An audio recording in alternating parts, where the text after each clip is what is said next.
గురించి ఏదో చెప్పబోయి మాట దాటేశారు. ఎందుకై ఉంటుంది?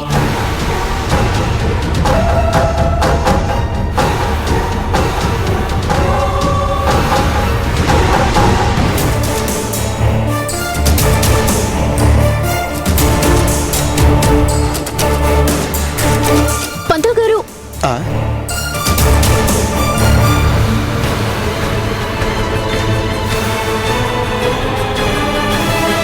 ఏంటమ్మా? నేనొకటి అడుగుతాను, మాట దాటకుండా చెప్పాలి పంతులు గారు. చెప్తాను, అడుగమ్మా. ఇందాక మా అత్తయ్య గారు కొడుకు జాతకం ఎలా ఉంది అని అడిగితే మీరు తడబడ్డారు కదా, ఉన్నది ఉన్నట్టు చెప్పకుండా మాట దాటేశారు. ఎందుకు పంతులు గారు? అదేం లేదమ్మా. ప్లీజ్ పంతులు గారు, నేను దొరబాబుకి భార్యని, దాచకుండా చెప్పండి.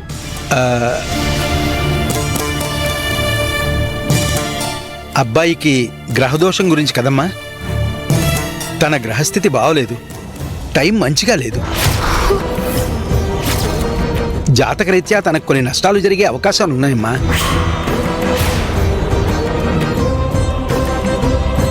నష్టం అంటే ఏ విధమైన నష్టం పంతులు గారు? బిజినెస్ లో నష్టమా, లేదంటే ఏదైనా ప్రమాదం జరగబోతుందా? ఆ రకమైన నష్టం కాదమ్మా. అబ్బాయికి ప్రాణప్రదమైనది దూరం అయ్యే సూచనలు కనిపిస్తున్నాయమ్మా.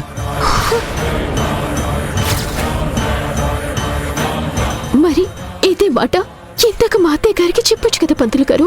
మాధవి గారి గురించి నాకు బాగా తెలుసమ్మా. కొడుకంటే తనకి ప్రాణం కన్నా ఎక్కువ.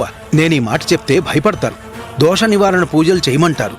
పూజలు చేయిస్తే జాతకరీత్యా ఉన్న దోషాలు తప్పిపోయే అవకాశం ఉందా పంతులు గారు? కొన్నింటికి పూజలు చేసినా ఫలితం పెద్దగా ఉండదమ్మా. అందుకే పెద్దావిడితో నేను అనలేదు. అలా అనకండి పంతులు గారు.